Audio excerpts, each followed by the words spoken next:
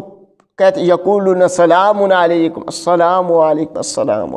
فرشتے روح قبض کرتے ہوئے سلام کی دیتے ہیں اور ساتھ ہی خوشخبری سناتے ہیں کہ اب ٹینشن نہیں لو، تھوڑی دیر کے لیے یہ تکلیف ہے، پتہ ہے کدھر لے کے ہم تمہیں جا رہے ہیں، ہم جو ہے ویسے نہیں آئے، ہم تمہیں ساتھ لے کے جانے والے ہیں۔ ساتھ ہی جنت کے مناظر اس بندے کے لیے کھل جاتے ہیں اور فرماتے ہیں ادخلوا الجنت بما کنتم تعملون، بس تھوڑے سے وقت باقی ہے، وہ دیکھو تمہارے لیے جنت تمہارے سامنے آ گئی، تھوڑی دیر میں اس کے بعد اس میں تم داخل ہو جاؤ گے۔ وجہ کیا ہے کہ تم نے اپنے آپ کو دنیا میں تھکایا رب کی عبادت میں، آج رب تعالیٰ نے تمہارے لیے یہ جنت تمہارے نام کر دی ہے۔ هل ينظرون الا ان تأتيهم الملائکۃ، کیا کس چیز، اب یہ لوگ کس چیز کا انتظار کرتے ہیں؟ کیا اس چیز کا انتظار کرتے ہیں کہ ان کے پاس فرشتے آ جائیں، فرشتے ان کو آ کے کہیں کہ یار سدھر جاؤ، اور یأتی امر ربک، یا رب تعالیٰ کا حکم آ جائے؟ لیکن جب یہ ہوگا کہ فرشتے آ جائیں گے، موت کا فرشتہ سامنے آ جائے گا، اس کے بعد بھی توبہ قبول نہیں ہوگی، یا رب تعالیٰ کے سامنے کھڑے ہو جائیں گے تو اس وقت بھی توبہ قبول نہیں ہوگی، اس سے پہلے جو کچھ کرنا ہے کر لو۔ ہم نے ہر امت میں اسی طریقے سے رسول بھیجا، وہ اس کا یہی کام تھا کہ وہ دعوت کو پھیلاتا تھا، اور ہر رسول دعوت کا پیغام ہی لے کے آیا امت کی طرف۔ پھر فرمایا وہ لوگ جو ہجرت کرتے ہیں، ایسی جگہ پہ بستے ہیں جہاں جو ہے ان پہ ظلم ہو رہا ہے، جو وہ عبادت صحیح معنوں میں نہیں کر سکتے، تو فرمایا لَنُبَوِّئَنَّهُمْ فِي الدُّنْيَا حَسَنَةً،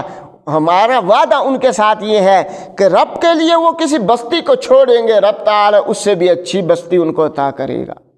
اور یہ تاریخ بھی اس چیز کی گواہ ہے کہ جب پاکستان بنا اور انڈیا سے جن لوگوں نے ہجرت کی، کلمے کے نام کی وجہ سے ہجرت کی، جو مہاجر جو ہے کراچی میں، تو اللہ کا شکر ہے آج ان کا بہت اچھا سیٹ اپ ہے اور اچھے سے اچھا کھاتے پیتے ہیں، لیکن انہی کے رشتہ دار جو انڈیا میں ہیں وہ بیچارے بہت ہی مشکل کی زندگی بسر کر رہے ہیں۔ تو انہوں نے جنہوں نے ہجرت نہیں کی وہ بھی مسلمان تھے، لیکن کیوں نہیں کی تھی؟ یار ہم یہ اپنا ملک انڈیا چھوڑ کے کہاں جائیں گے، نیا ملک ہے پاکستان، پتہ نہیں وہ بنے گا، اس میں کیا کھائیں گے کیا پئیں گے۔ تو رب تعالیٰ کہتے ہیں جو ہمارے لیے صحیح معنوں میں ہجرت کرے تو ہم وعدہ کرتے ہیں کہ دنیا میں بھی اسے اچھا ٹھکانہ دیں گے، آخرت میں تو اس کے لیے اجر ہی بے تحاشا ہے۔ لیکن شرط یہ ہے کہ صبر بھی کریں اور رب پہ توکل بھی کامل ہو، تو پھر رب تعالیٰ یہ سب کچھ عطا کرتے ہیں۔ آگے فرمایا کہ رب تعالیٰ کیا یہ لوگ نہیں دیکھتے کہ کس طریقے سے